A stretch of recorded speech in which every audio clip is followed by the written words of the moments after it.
This CEO destroyed orphanages and hated children. But when a homeless girl gave him a birth certificate with his name, he collapsed trembling. What did that document reveal that shattered a heartless millionaire's world forever? The 52nd floor of the stone tower pierced the Manhattan skyline like a steel dagger, its floor-to-ceiling windows reflecting the morning sun with cold precision. Inside the corner office, Richard Stone sat behind his mahogany desk, reviewing foreclosure documents with the same emotional detachment others might use to sort mail dot at 44 years old. Richard had built his empire on the ruins of other people's dreams. Stone Enterprises had transformed from a modest construction company into a ruthless real estate conglomerate, and Richard's reputation preceded him like a winter storm. The newspapers called him the Ice King of Manhattan, and he wore the title like armor. His morning routine was as precise as Swiss clockwork. Black coffee, no sugar. Market reports first, then property acquisitions, followed by eviction proceedings. Today's stack included 3 family homes, 2 community centers, and an orphanage on the Lower East Side. Richard's pen moved across the documents without hesitation, each signature sealing another family's fate. The intercom buzzed, interrupting his calculations. "Mr. Stone?"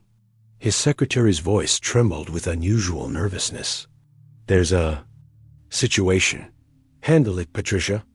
"I don't have time for situations. Sir, there's a child here. She's been waiting for 2 hours and refuses to leave. She says she needs to see you personally, and she has official documents." Richard's jaw tightened. Children were his weakness, not in the way most people meant, but as a source of profound discomfort. They reminded him of everything his parents, Margaret and William Stone, had trained him to suppress. Emotions were liabilities. Compassion was a luxury he couldn't afford. "Tell security to escort her out immediately. Sir, she's very persistent. She says it's about family business, and that you'll want to see what she has." Before Richard could respond, his office door burst open. A small figure marched in with determination that belonged on a battlefield, not in a corporate boardroom. The child couldn't have been more than 8 years old, with striking auburn hair pulled back in 2 neat pigtails and bright blue eyes that seemed to see straight through him. She wore a red dress decorated with small yellow flowers, clearly well cared for, but obviously not expensive. In her small hands, she clutched a manila envelope and a worn teddy bear. "Mr. Stone," she said, her voice clear and surprisingly confident. "My name is Katie Rose Miller, and we need to talk." Richard stared at the child, his practiced composure faltering for the first time in years. Those eyes, impossibly blue and achingly familiar, seemed to unlock a door in his memory he'd sealed shut long ago. "Young lady, this is a private office. You can't just—" "You're my father," Katie interrupted, stepping closer to his desk. "And I need you to help me." The words hit Richard like a physical blow. His hands began to tremble as Katie placed the envelope on his desk. Through the clear window, he could see official seals and letterheads. "That's impossible," he whispered. But even as he spoke, he couldn't look away from those devastating blue eyes, eyes that mirrored his own. Katie tilted her head, studying him with an intelligence that seemed far beyond her years. "My mama always said you'd be scared at first. She said brave people sometimes take longer to remember how to be brave." Richard's world tilted on its axis. As Katie Rose Miller stood before him, this impossible child who claimed to be his daughter, holding secrets that could shatter the carefully constructed walls around his heart. Richard's hands shook as he opened the envelope, his heart pounding against his ribs like a caged bird. The official seal of New York State stared back at him, and beneath it, words that would change everything. Certificate of birth, Katie Rose Miller. Father, Richard William Stone. Mother, Jessica Ann Miller. The certificate fluttered to the desk as memories crashed over him like a tsunami. Jessica, Sweet, gentle Jessica with her warm laugh and boundless compassion. 9 years ago, when he was 35, she had been the light in his carefully controlled world. Jessica Miller, he whispered, and Katie's face brightened. You remember Mama, she said, climbing onto the chair across from his desk. She said you had the kindest eyes when you weren't trying to be scary. Richard's mind raced back to that spring 9 years ago. Jessica had been a nurse at Mount Sinai, working double shifts to pay for her younger sister's college tuition. Their relationship had been intense, passionate, and for 6 months, Richard had felt truly alive for the first time in his life. Then his parents discovered her. Mr. Stone, Margaret Stone's voice, had dripped with disdain during that horrible dinner. Surely you understand that this nurse person is entirely unsuitable for our family. She's common, Richard. Ordinary. William Stone had been more direct. Choose now, son. The girl or your inheritance. Your future or this temporary infatuation. The ultimatum had felt like a noose around his neck. Richard had been raised to believe that duty to family meant everything, that love was a luxury that destroyed empires. So he had chosen the coward's path. I ended things with your mother, Richard said quietly, unable to meet Katie's eyes. I told her she wasn't, that we weren't, that she wasn't good enough, Katie finished, her young voice understanding far too much. Mama told me. She said you were scared of your own parents, and that scared people sometimes say things they don't mean. Richard looked up sharply. She said that? Katie nodded, pulling a photograph from her pocket. It showed Jessica holding a baby with auburn hair and brilliant blue eyes. On the back, in Jessica's familiar handwriting, Katie, at 6 months. She has her daddy's eyes and stubborn chin. Mama never stopped believing you'd come back when you were ready to be brave, Katie said simply. She died in a car accident last month. I've been in foster care, but I knew I had to find you. The room seemed to spin around Richard. Jessica was gone. This beautiful, impossible child was his daughter, and he had missed 8 years of her life because he had been too weak to stand up to his parents. Why now? He managed to ask. Why come to me? Katie's expression grew serious beyond her years. Because I'm tired of being afraid, and Mama always said that was your problem too. She said someday we'd help each other remember how to be brave. Richard stared at this remarkable little girl who spoke with wisdom that put his 44 years to shame. And for the first time since childhood, he felt something crack in the ice around his heart. Richard's trembling fingers dialed the familiar number, his breath coming in short gasps. The phone rang twice before his mother's imperious voice answered. Richard, darling, this is unexpected. Are you calling about the Riverside project? Mother, I need to tell you something. His eyes found Katie, who sat quietly examining his office with intelligent curiosity. I have a daughter. The silence on the other end stretched like a taut wire. When Margaret Stone finally spoke, her voice had dropped to a dangerous whisper. What did you just say? Jessica Miller, 9 years ago. We have a daughter named Katie, and she's here with me now. William, Margaret's voice became shrill. Pick up the extension. Now. A click indicated his father had joined the call. Richard, what's this nonsense about a child? It's not nonsense, Father. Katie is 8 years old, and Jessica died last month. Our daughter has been in foster care. Katie's head snapped up at the tone of her grandfather's voice, even through the phone speaker. Absolutely not, Margaret said coldly. We will not acknowledge any illegitimate offspring from that. That unsuitable woman. Have you lost your mind? She's not illegitimate, Richard said, his voice growing stronger. She's my daughter. William's laugh was harsh and calculating. Richard, listen carefully. If you pursue this fantasy, you will lose everything. The company, your inheritance, your reputation. I will personally ensure you never work in this city again. Katie slipped from her chair and moved closer to Richard's desk, her small face pale but determined. "But she's just a child," Richard protested. "She's alone in the world. Children are disposed of every day," Margaret said with chilling indifference. "That's what state institutions are for. We didn't build this empire to hand it over to some nurse's bastard." Katie's sharp intake of breath made Richard look down at her.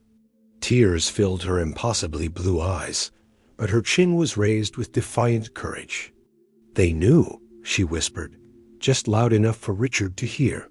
"They knew about me all along, didn't they?" Margaret's voice continued through the speaker.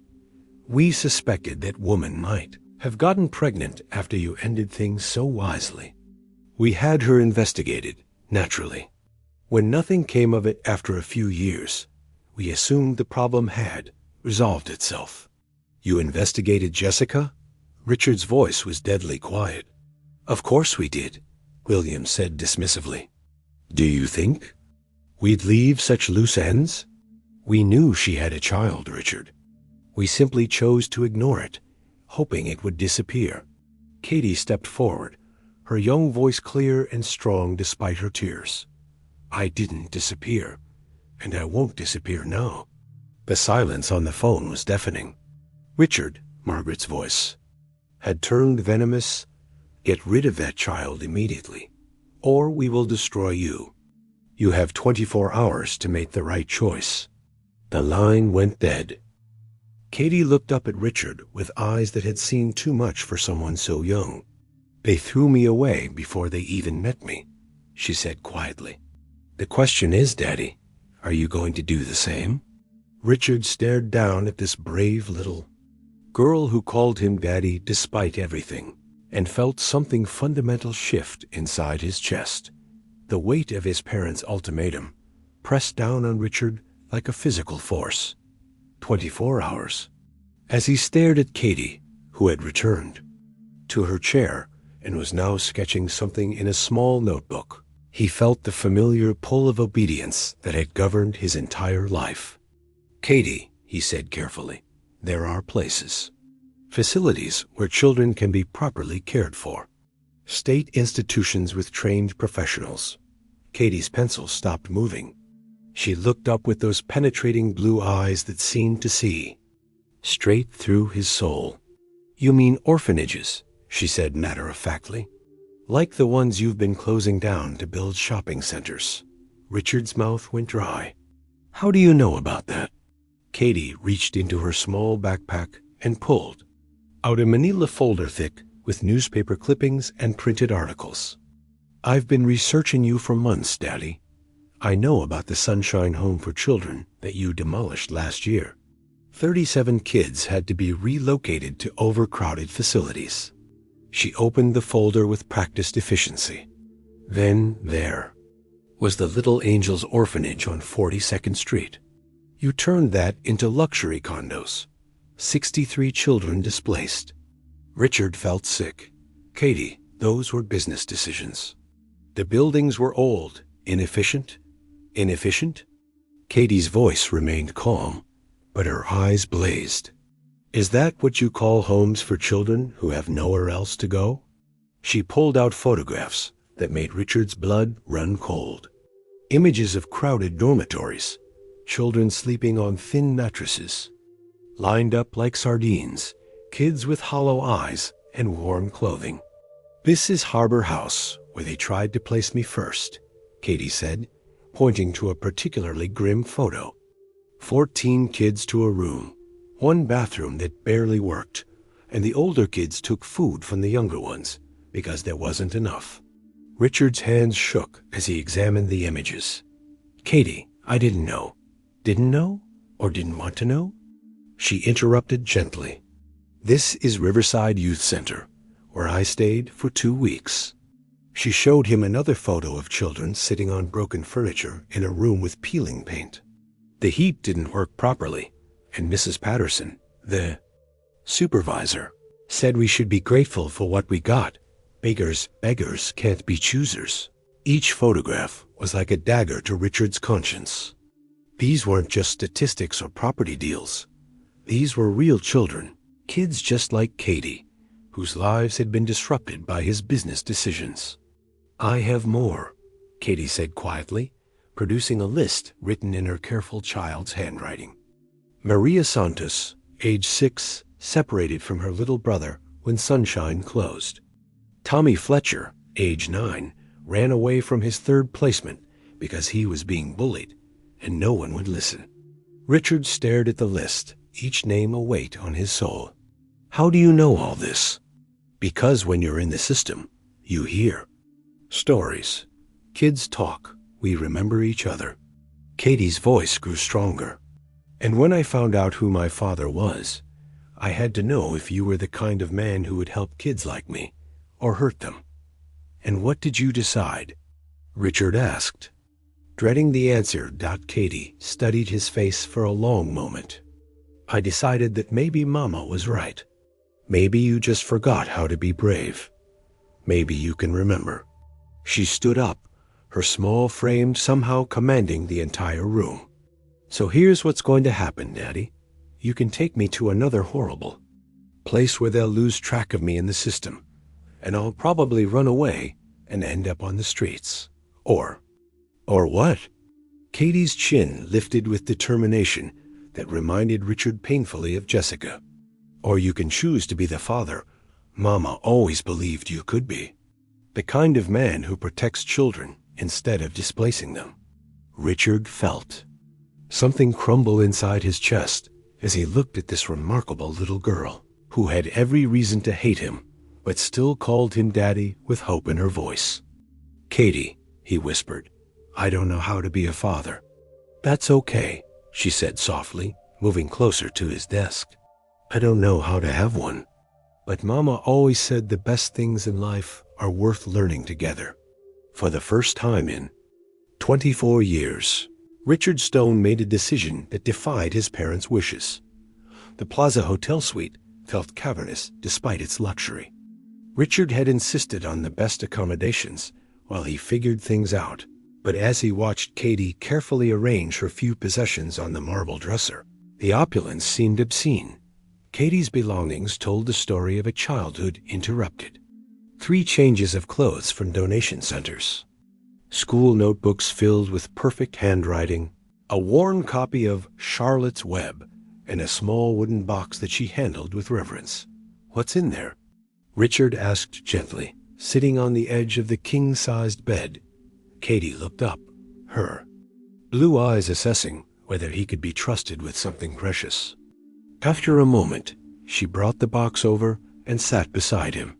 "Letters," she said simply, opening the carved lid. "Mama wrote them to you, but she never sent them." Richard's breath caught as he saw the stack of envelopes, each one addressed to him in Jessica's familiar flowing script. Some were yellowed with age, others more recent. The top one was dated just 2 months before Jessica's death. "She wrote to me for 8 years?" he whispered. Katie nodded. "She said it helped her talk to you, even when you weren't there. She wanted me to give them to you when I was old enough to understand."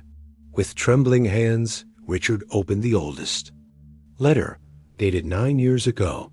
"My dearest Richard, I found out today that I'm going to have your baby. I know you think I'm not good enough for your world, but I want you to know that I will love this child enough for both of us. I hope someday you'll realize that love isn't weakness. It's the strongest thing in the universe." Tears blurred Richard's vision as he read letter after letter chronicling Katie's life. Jessica's words painted pictures of sleepless nights during teething first steps taken in their tiny apartment, Katie's first word, which had been Dada. She was sick for 3 days when she was 2. Richard read aloud from a letter dated 6 years ago. "The fever wouldn't break, and I sat by her crib all night, praying. She kept asking for her daddy, and I didn't know what to tell her. I made up stories about you being brave and kind and traveling far away, because I couldn't bear to tell her you simply didn't want us. But she was wrong," Katie said quietly. "You did want us. You were just too scared of your parents to fight for. U.S." Richard looked at this wise little girl, who understood more about his cowardice than he understood himself. "How can you forgive me so easily?" "Because Mama taught me that holding anger is like carrying around a heavy rock," Katie said, curling up against his side with a naturalness that broke his heart. "It only hurts the person carrying it." He continued reading, each letter revealing more of the life he'd missed. Katie's first day of school, her exceptional test scores, her questions about why other children had fathers and she didn't. Jessica's struggles to pay bills while maintaining her dignity, her refusal to ask for help, even when things got desperate. The most recent letter was written just weeks before Jessica's death. "Richard, Katie is becoming so much like you, brilliant, determined, sometimes too serious for her own good. She figured out who you are, and I know she'll find you soon. I'm not angry anymore about the choice you made. I understand that your parents taught you to fear love the way most people fear death, but Katie is going to teach you that love is the only thing worth being brave for. Take care of our extraordinary daughter. She's going to save you, just like she saved me." Richard's sobs came from somewhere deep in his chest, years of suppressed emotion finally breaking free. Katie wrapped her small arms around him, this little girl comforting a grown man who had failed her in every possible way. "She knew," he choked out. "She knew you'd come to me." "Mama was smart like that," Katie said softly. "She said you'd be ready to be brave when you really needed to be. And I really need you to be brave now, Daddy." Looking down at Katie's trusting face, Richard realized that his parents had been wrong about everything. Love wasn't weakness. It was the only thing that had ever made him feel truly strong. "I'm going to try," he whispered. "I don't know how, but I'm going to try to be the father you deserve." Katie smiled, the first real smile he'd seen from her. Mama always said that trying is where brave begins. For the first time in his adult life, Richard Stone chose love over fear. The Plaza Hotel lobby buzzed with its usual morning activity when Margaret and William Stone arrived like a storm front, their entourage trailing behind them. Richard watched from the elevator as his parents swept across the marble floor, flanked by 3 men in expensive suits and a stern-looking woman with a clipboard. "Daddy, they look angry," Katie observed, peering through the elevator's glass. "Walls. They're always angry when they don't get their way," Richard replied, his protective instincts surprising him with their intensity. The elevator opened to reveal Margaret Stone's glacial stare. At 72, she remained formidable, her silver hair pulled back in a severe chignon, her designer suit armor against any hint of warmth. "Richard," she said coldly, not acknowledging Katie's presence, "we need to discuss your momentary lapse in judgment." William Stone, equally imposing at 75, stepped forward. "Son, we've brought help. Dr. Morrison here is a psychiatrist who specializes in stress-related delusions. Mrs. Hartwell from Child Protective Services will handle the situation." Katie stepped closer to Richard, her small hand finding his. "Are those my grandparents?" she whispered. "Unfortunately," Richard muttered, then raised his voice. "This is Katie, your granddaughter." Margaret's laugh was like ice cracking. "Richard, darling, this is exactly the kind of emotional breakdown we were concerned about. Claiming random children as family members is a clear sign of mental instability." "She's not random," Richard said, his voice growing stronger. "I have the birth certificate. I remember Jessica. This is my daughter." Dr. Morrison stepped forward, consulting his notes. "Mr. Stone, given your high-stress lifestyle and recent business pressures, it's quite common to experience delusions involving family fantasies. We can help you through this episode." Katie looked up at Richard with those piercing blue eyes. "They're trying to make you think I'm not real," she said calmly. "That's what bullies do when they can't control the truth." Mrs. Hartwell opened her folder. Mr. Stone, I have documentation here showing that you've exhibited unstable behavior. Bringing a strange child to an expensive hotel, claiming paternity. Without proper verification, these are concerning patterns. The documentation is falsified, a new voice said from behind them. Everyone turned to see a distinguished man in his 50s, approaching with his own briefcase.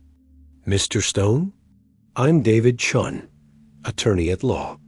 Ms. Miller here contacted my office yesterday. Richard stared at Katie in amazement. You hired a lawyer? Katie shrugged. Mama left me some money and taught me to be prepared.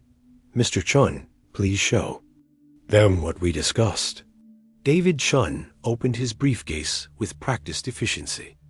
I have here authenticated birth certificates, DNA, test authorization forms, and recorded evidence of harassment and manipulation by Margaret and William Stone against their son and granddaughter. Recorded evidence? William's face flushed red. Katie pulled a small device from her pocket. Everything you said yesterday about disposing of children and investigating my mama. Also some very interesting phone calls you made this morning about bribing Dr. Morrison and Mrs. Hartwell. The silence that followed was deafening. Margaret recovered first, her voice deadly. You little, choose your words carefully, Mrs. Stone. David Chun interrupted. My client is a minor, and threatening her in front of witnesses would be inadvisable. Katie stepped forward, her young voice clear and confident. Grandma Margaret, Grandpa William, I know you think I'm a problem that needs to disappear, but I'm not going anywhere. I found my daddy, and he's starting to remember how to be brave. This is preposterous, Margaret hissed.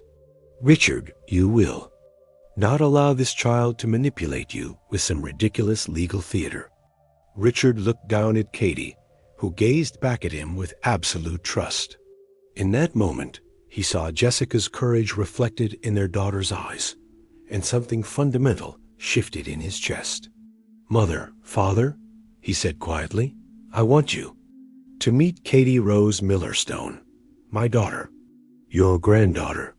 And if you can't accept her with love and respect, then you're no longer welcome in my life. Margaret's face went white. Richard, you're making the biggest mistake of your life.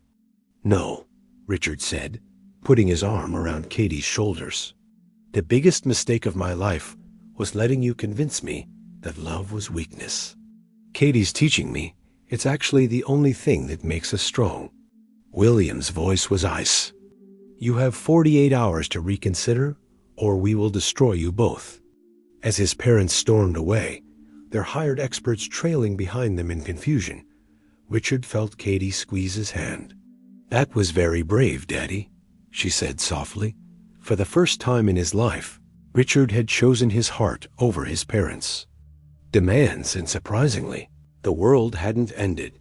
Richard's penthouse apartment on the Upper East Side had always been his sanctuary of controlled perfection. Every piece of furniture positioned according to Margaret's specifications, every color, from her approved palette of grays and blacks. Beautiful, expensive, and completely devoid of warmth. Katie stood in the doorway, taking in the stark minimalism with an expression of amazement and sadness. It's very clean, she said diplomatically, setting down her small suitcase. You can say it's cold, Richard replied, seeing his home through her eyes. It looks like a museum, doesn't it? Katie walked slowly through the living room, fingers trailing along leather furniture no one had ever relaxed on. It looks like a place where someone's hiding. The observation hit Richard like a physical blow. Hiding from what? From yourself. Katie paused before a wall of business awards. Where are your pictures? Your books? Things that make you happy? Richard realized he couldn't remember the last time he'd done something simply for joy. I'm not sure what makes me happy anymore. Katie opened a closet door and gasped. Behind Richard's organized suits, she'd discovered a dusty guitar case, poetry books, and photographs from happier times. These are yours, she exclaimed, pulling out a photo of young Richard laughing on a beach, hair tousled by wind, completely unlike the rigid businessman he'd become. "My parents thought music and poetry were frivolous," Richard said, taking the guitar case. "They said successful men didn't waste time on childish pursuits." Katie sat cross-legged on his pristine carpet and examined the photographs. "But you look so happy here. Really, truly happy." She held up another photo. Richard at 25, playing guitar around a campfire with friends, his face bright with genuine joy. "When did you stop being this person?" Richard sat beside her on the carpet, something he'd never done in his own home. "Gradually. Every time I did something my parents disapproved of, they made me pay for it. Eventually, it was easier to become who they wanted." "That's so sad," Katie said, her voice filled with compassion.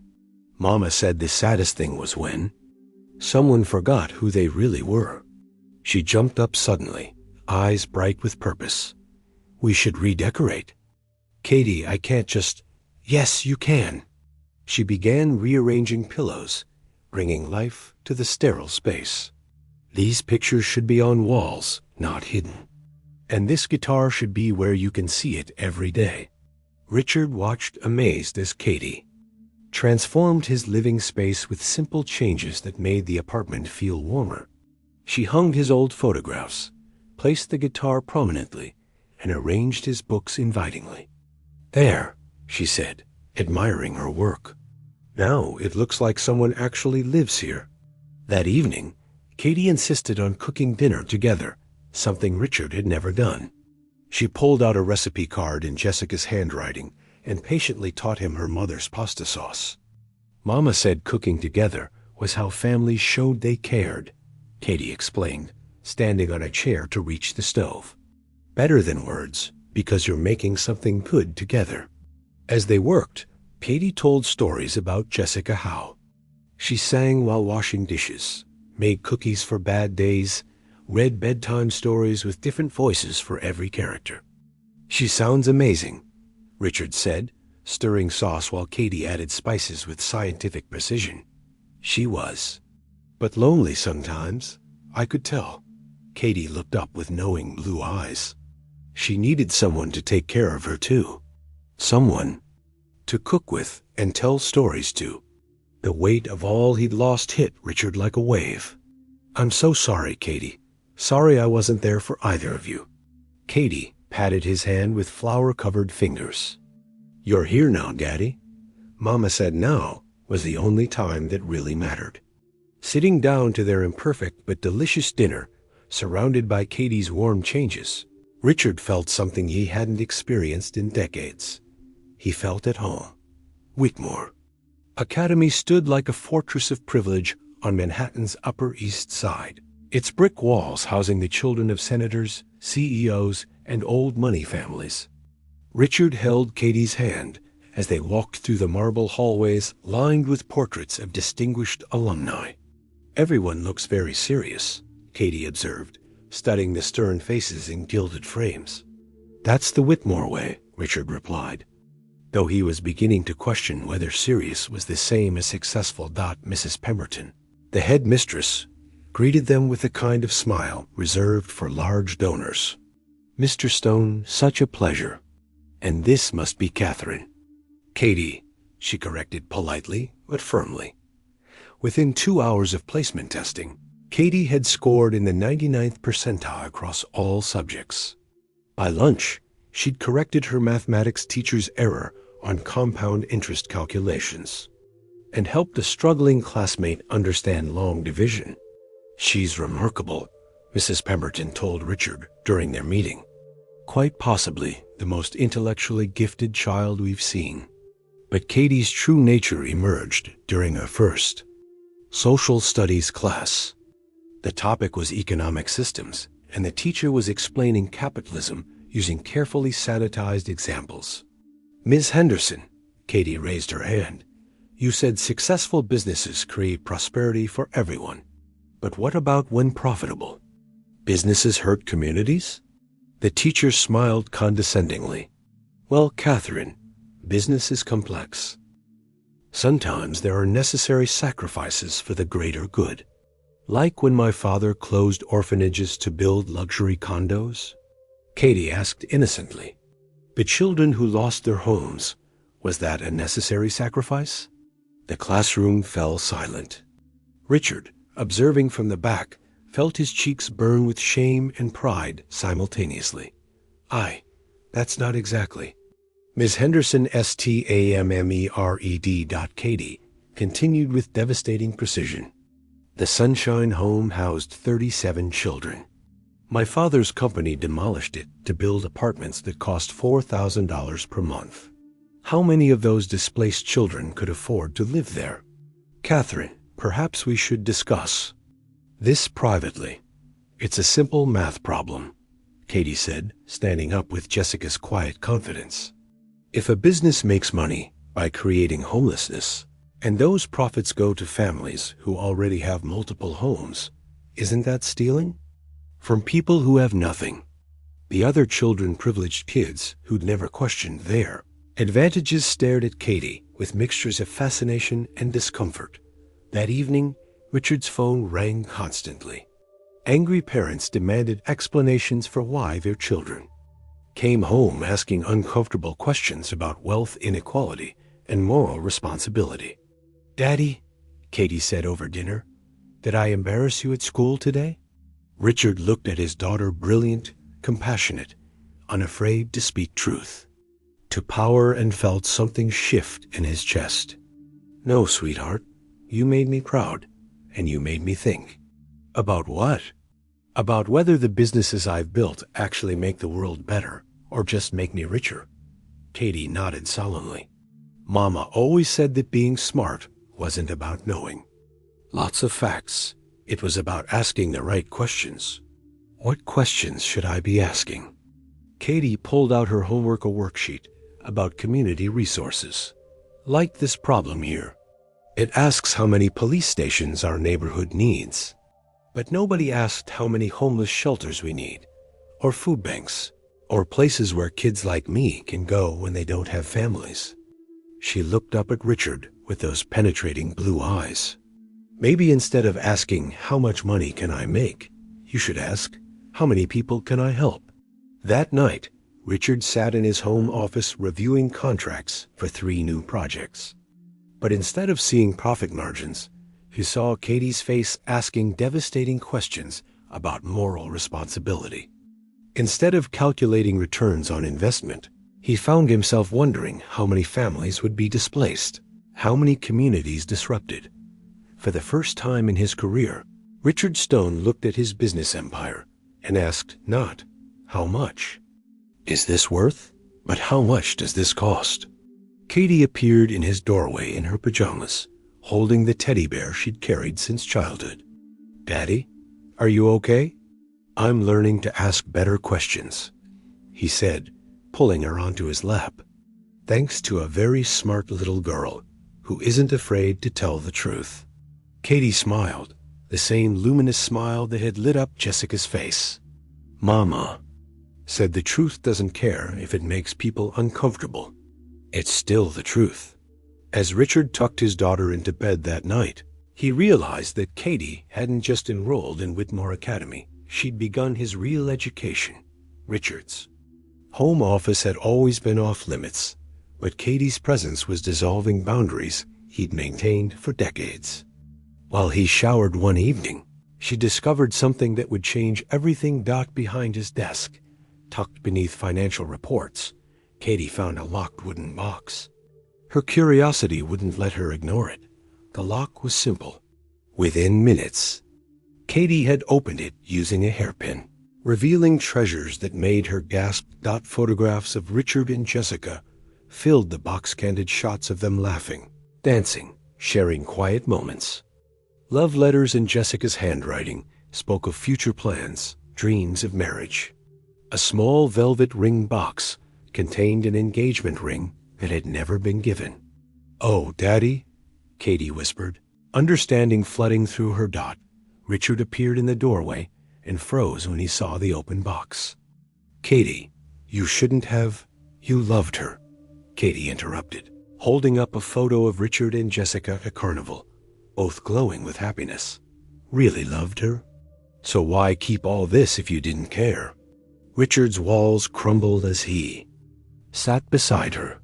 Because I was a coward who loved her more than life, but was too weak to fight for her.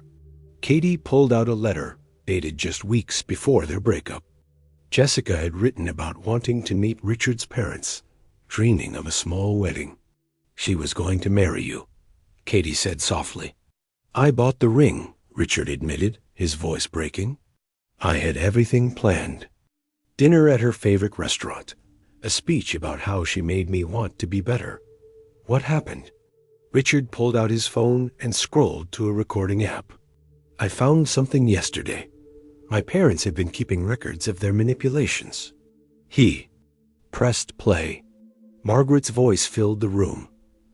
The Miller woman is becoming a problem. Our investigator confirms she's pregnant. We need to ensure Richard understands the consequences. William's voice joined. I've spoken with Johnson at the bank. If Richard continues this liaison, we'll call in his loans immediately. He'll lose everything. Katie's eyes widened. They planned it all. They've controlled my life for 44 years, Richard said, anger breaking through. Every relationship, every decision, they've manipulated all of it. More recordings revealed the depth of interference. They had investigated Jessica, discovered her pregnancy immediately, and developed a plan to destroy the relationship before Richard could learn about Katie. They hired people to follow Mama, Katie said, listening to surveillance reports. They knew about me from the beginning. Katie found the most damning recording Margaret and William discussing letting Jessica struggle alone.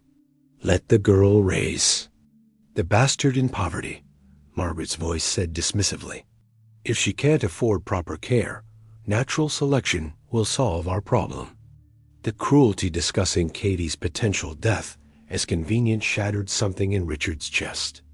I'm so sorry, he sobbed, pulling Katie close. Sorry they put you through that. Sorry I wasn't strong enough to protect you and your mother. Katie looked at photographs scattered around them, evidence of love systematically destroyed by people who viewed emotion as weakness. They're not going to win this time, she said with quiet determination. Tomorrow, we're visiting Mama's grave, and you're telling her you're finally ready to fight for us. Richard looked at his daughter, who possessed more courage than he'd shown in 4 decades. What if I don't know how? Katie smiled, holding up the engagement ring that had waited 8 years. Then I'll teach you. That's what families do, help each other learn to be brave. For the first time since childhood, Richard Stone felt ready to battle the monsters who had controlled his life. Chapter 10. The first act of Rebellion Greenwood Cemetery stretched across Brooklyn like a peaceful city of marble angels and weathered headstones. Richard held Katie's hand as they walked through the morning mist, carrying fresh Lily Jessica's favorite flowers. Jessica's grave was simple, almost humble, compared to the elaborate monuments surrounding it. The headstone read, Jessica Ann Miller, beloved mother. She taught love through kindness. I paid for a better stone, Richard said quietly, kneeling to place the flowers. Something worthy of who she was. Katie nodded, then pulled out a small teddy bear from her backpack. Mama, I brought Daddy to meet you properly. Richard's throat tightened as he watched his daughter speak to her mother with such natural ease. He'd never learned how to express emotions this openly. Go ahead, Daddy, Katie encouraged. She's listening. Richard knelt beside the grave, his hands shaking. Jessica, I don't know where to start. I'm so sorry. Sorry I was too weak to fight. For you. Sorry I missed Katie's entire childhood. Sorry, I let my parents convince me that money mattered more than love. Tears began flowing freely. 44 years of suppressed emotion, finally breaking free. I found your letters. I kept everything from our time together because losing you felt like losing myself. Katie's just like you, Brave, brilliant, kind. Everything I forgot how to be. Katie placed her small hand on his shoulder. Tell her about your decision, Daddy. Richard looked up at his daughter, then back at the headstone. Jessica, I'm done being my parents' puppet. Today, I'm going to publicly acknowledge Katie as my daughter. I'm changing how my company operates. No more displacing families, no more putting profit over people. And, Katie prompted gently. Richard pulled the engagement ring from his pocket. Ring he'd carried for 8 years, but never had the courage to give. He placed it gently on Jessica's grave. I promise I'll be the father Katie deserves. The man you believed I could become. His voice broke completely. I love you, Jessica. I never stopped. And I'll spend the rest of my life making sure our daughter knows how extraordinary her mother was. Katie wrapped her arms around Richard's neck. Mama knows, Daddy. She's proud of you for finally choosing love. They sat in comfortable silence. For several minutes, 3 generations connected across the boundary between life and death. Finally, Richard stood and pulled out his phone. What are you doing? Katie asked. Calling a press conference, Richard said, his voice stronger than it had been in decades. If I'm going to defy my parents, I might as well do it publicly. Within hours, reporters gathered outside Stone Enterprises. Richard stood at the podium with Katie beside him, her small hand in his, facing cameras and curious journalists. Ladies and gentlemen, Richard began, his voice carrying across the crowd. I'm here to introduce someone very important. This is Katie Rose Millerstone, my daughter. Murmurs rippled through the crowd. Richard continued, his confidence growing with each word. For too long, I've made business decisions based on profit alone. That changes today. Stone Enterprises will focus on community development and social responsibility. We'll build homes for families, not displace them. A reporter shouted, What about your parents' reaction to these changes? Richard looked down at Katie, who smiled encouragingly. My parents taught me that power matters more than people. My daughter is teaching me they were wrong. Love isn't weakness. It's the only thing that makes us truly strong. As cameras flashed and questions flew, Katie squeezed Richard's hand. For the first time in his adult life, Richard Stone had chosen his heart over his parents' approval. Margaret and William's phones were already ringing with furious calls from business associates. But Richard no longer cared. He had found something worth fighting for, his daughter's love and respect. The war with his parents was officially declared, but Richard finally had an ally who made him feel invincible. The morning after Richard's press conference, Margaret and William Stone unleashed hell. Their first weapon was the media carefully planted stories about Richard's mental breakdown and delusional behavior, flooded newspapers and business magazines. Stone Empire crumbles. CEO claims random child as daughter. Read the headline of the Financial Tribune. The article, clearly written by someone with inside information, painted Richard as unstable and Katie as an opportunistic fraud. Daddy, they're saying I'm lying about being your daughter, Katie said over breakfast, reading the tablet with disturbing calm for an 8-year-old. They're desperate, Richard replied, though his hands shook as he scrolled through increasingly vicious articles. When people can't control you, they try to destroy you. The attacks escalated quickly. Margaret and William used their extensive political connections to launch investigations into Richard's business practices. Bank regulators suddenly appeared for surprise audits. Construction permits were mysteriously delayed. Major clients received anonymous calls suggesting they reconsider their contracts. But their most sinister move came that afternoon. Richard's secretary buzzed the intercom frantically. Mr. Stone, there are Child Protective Services agents here with a court order. 2 stern-faced officials entered with legal documents. Mr. Stone, we have reports of an unstable environment and concerns about the child's welfare. We need to conduct an immediate evaluation. Katie looked up from her homework with those piercing blue eyes. What kind of reports? The lead agent, Ms. Rodriguez, consulted her file. Anonymous calls claiming neglect, inappropriate living conditions, and concerns about your father's mental state. Anonymous calls from whom? Katie asked with lawyer-like precision. That's confidential. Katie pulled out her phone and showed Ms. Rodriguez a recording app. Would it interest you to know that I've been documenting harassment from my grandparents, including their plan to use exactly these tactics? Richard watched in amazement as his 8-year-old daughter outmaneuvered trained investigators. This morning at 7:23 a.m., Katie continued, Margaret Stone called your office, claiming my father was holding me against my will. At 8:15 a.m., William Stone contacted family court, claiming I was being exploited for publicity. Both calls came before the newspapers were even delivered. Ms. Rodriguez's confident expression faltered. How do you know the exact times? Katie smiled sweetly.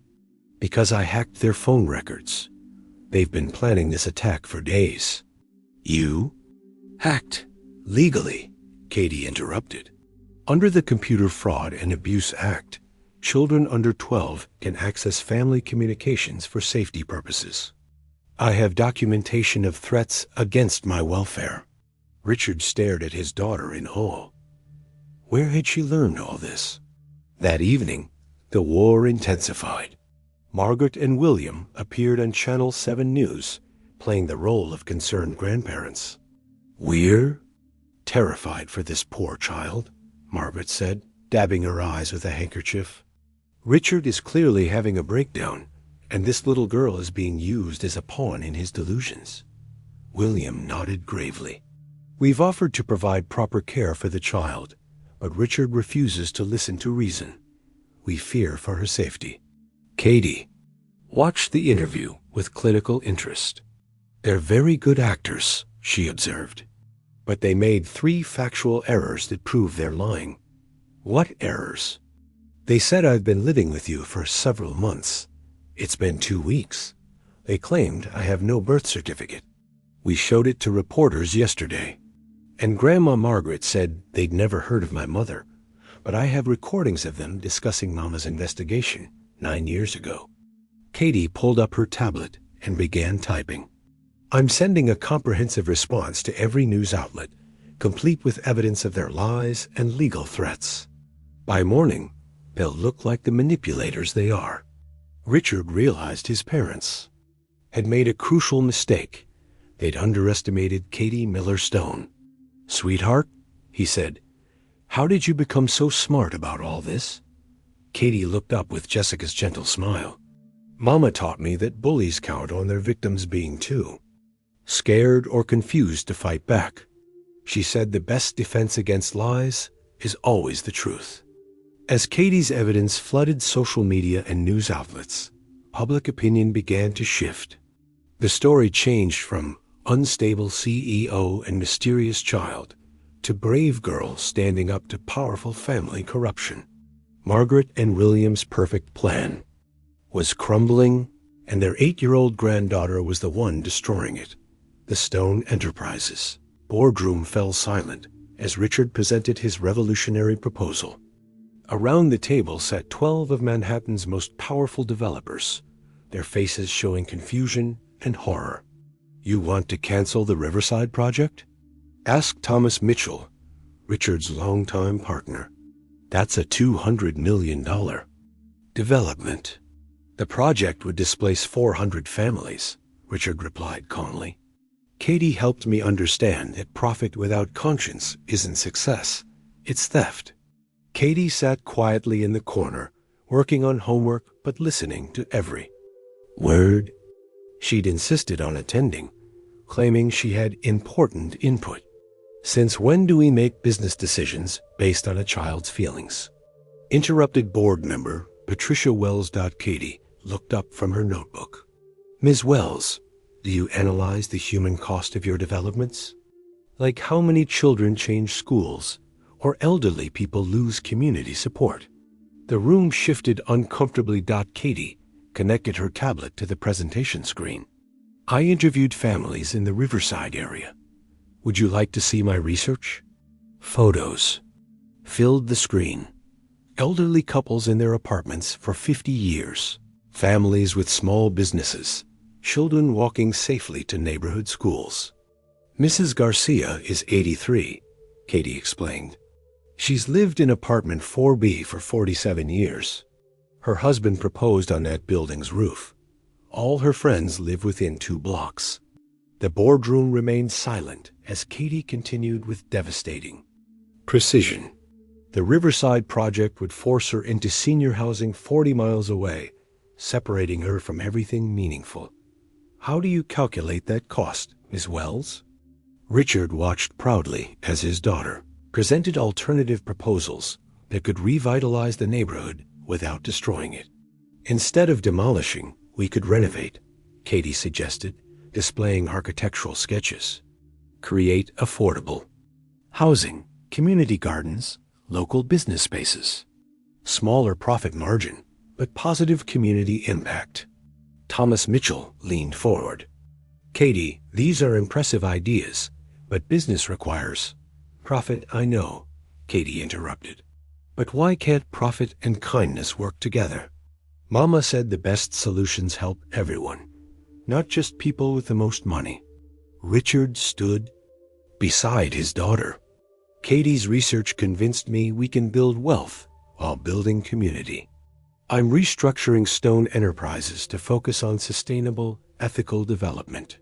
The board erupted in protests, but Richard raised his hand. This isn't a discussion. I'm the majority shareholder, and these are our new values. Anyone uncomfortable with ethical practices is welcome to find opportunities elsewhere. 3 board members stormed out. Patricia Wells gathered her papers with disgust. Richard, this idealistic nonsense will bankrupt you within a year. After the exodus, Richard and Katie sat alone. Think we scared them? Richard asked. Katie grinned. The good ones stayed. Mr. Chun and Ms. Rodriguez smiled during my presentation. Mr. Foster took notes. How did you learn all this? YouTube University and Columbia professors. Adults help when kids ask smart questions about social justice. Richard marveled at his daughter's resourcefulness. What's next, Professor Katie? Implement Riverside renovation as pilot program. Then create the Jessica Miller Foundation for ethical development, using profits for affordable housing citywide. Looking at Katie's determined face, Richard realized she wasn't just changing his business. She was rebuilding his moral foundation. Your mother would be proud, he whispered. Katie smiled. Mama said changing the world starts with changing one heart at a time. We've got yours working properly now, Daddy. The Manhattan family court buzzed with tension as reporters, lawyers, and curious onlookers filled every seat.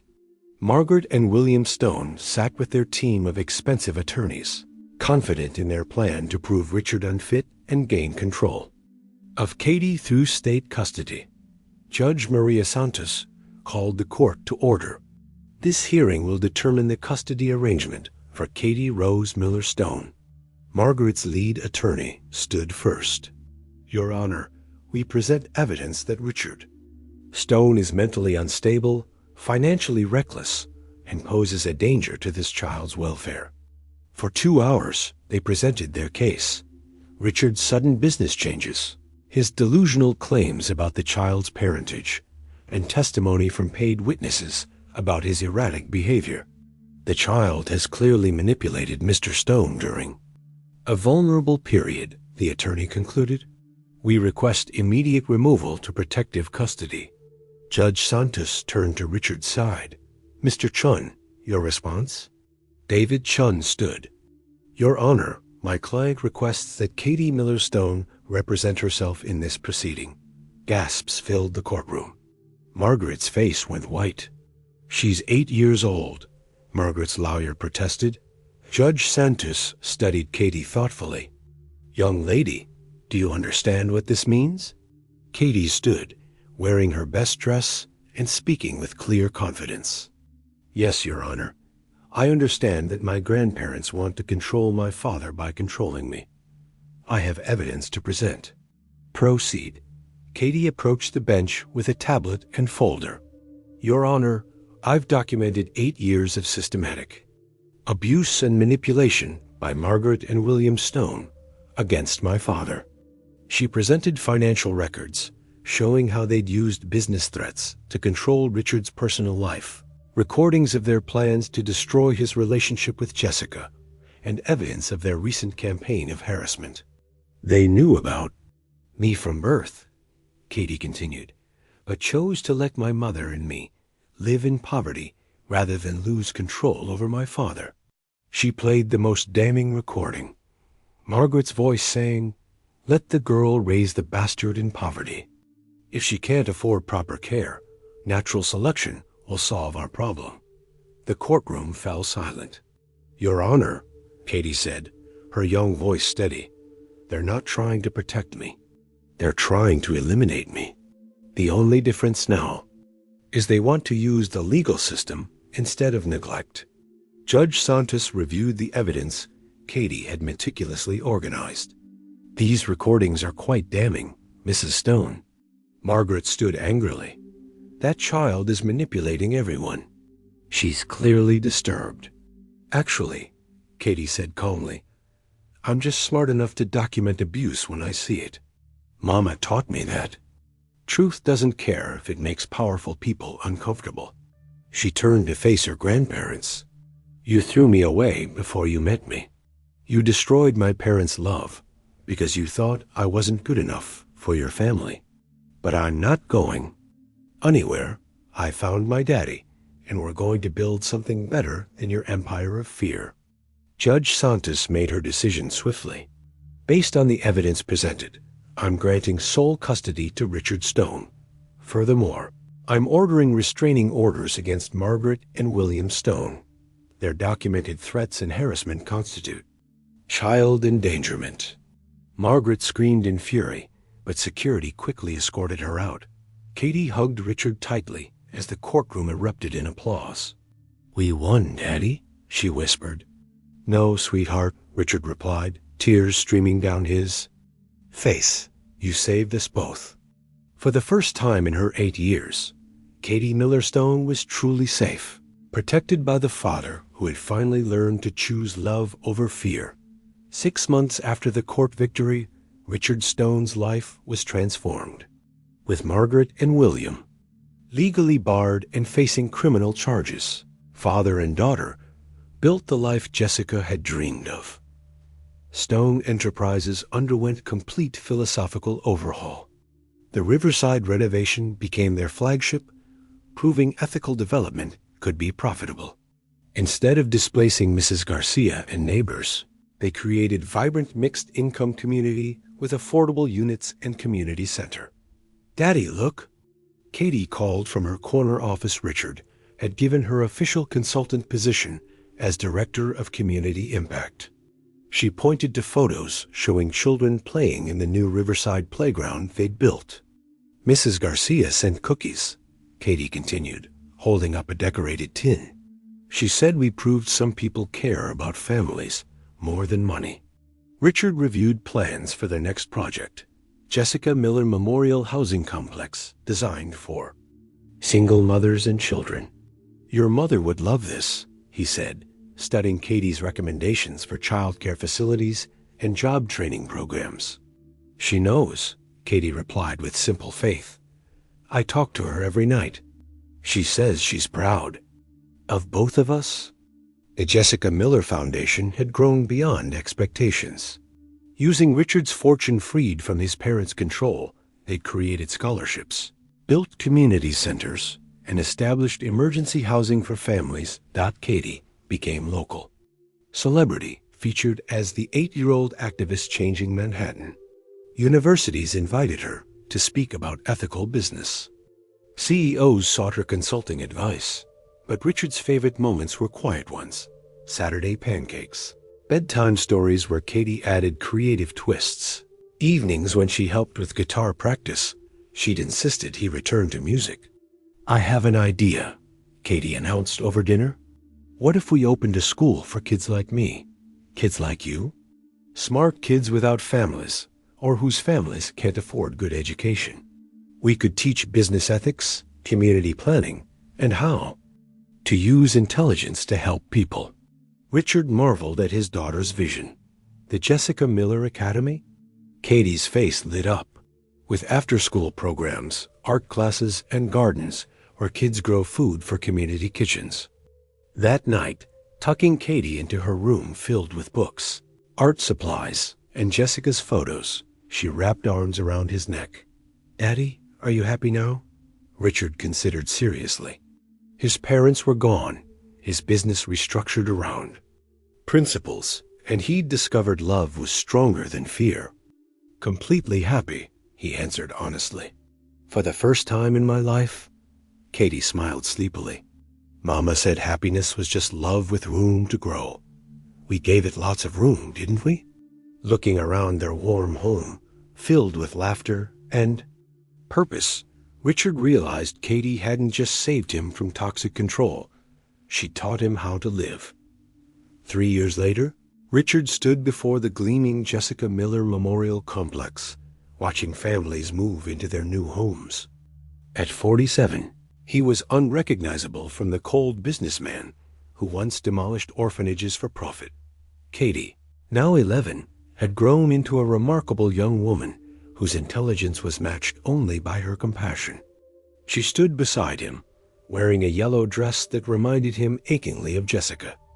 "Are you ready for your speech, Daddy?" Katie asked, adjusting his tie with practiced ease. The dedication ceremony drew hundreds. Former Riverside residents, city officials, families who'd benefited from their programs, and reporters documenting the Stone family's complete transformation. Richard approached the microphone, his voice steady and warm. 3 years ago, I was a man who measured success only in dollars. I built wealth by destroying communities and displacing families. He found Katie in the crowd, her blue eyes bright with pride. Then my daughter found me. Katie Rose Miller Stone taught me that real strength isn't in controlling others, it's in lifting them up. She showed me that love isn't weakness. It's the most powerful force in the universe. Applause rippled through the crowd as Richard continued. This complex represents more than affordable housing. It's proof that businesses can create wealth while building community. The Jessica Miller Foundation has helped over 500 families find stable homes, and we're just getting started. Katie stepped forward for her portion of the speech, her young voice carrying clearly across the crowd. My mama always said that broken things could be made beautiful again if someone cared enough to fix them. My daddy was broken when I found him, but love fixed us both. She gestured toward the beautiful complex behind her. These aren't just apartments. They're new beginnings for families who needed someone to believe in them. That's what Mama would have wanted. After the ceremony, Richard and Katie walked hand in hand toward Greenwood Cemetery, carrying fresh lily for Jessica's grave, now marked with a beautiful headstone reading, "Jessica Ann Miller, beloved mother, eternal inspiration." "Mama, we kept our promise," Katie said, placing the flowers gently. "We helped each other learn to be brave, and now we're helping other families too." Richard knelt beside the grave, no longer the broken man who'd first visited 3 years. "Go, Jessica, our daughter saved my soul. She's everything you dreamed she'd be: brilliant, kind, fearless. Thank you for raising her to believe in second chances." As they walked back toward their car, Katie slipped her hand into Richard's. "Daddy, do you think Mama knows how many people we've helped?" Richard looked down at his extraordinary daughter, then back at the memorial complex where children played in safe courtyards and families were building new lives. "She knows, sweetheart, and she's proud of both of us." Katie smiled the radiant smile that had first melted his frozen heart. "I love you, Daddy." "I love you too, Katie Rose, more than I ever thought possible." walking together into the sunset. Father and daughter had completed the circle, from broken strangers to loving family, from destroyers to builders, from fear to hope. Love had indeed conquered all.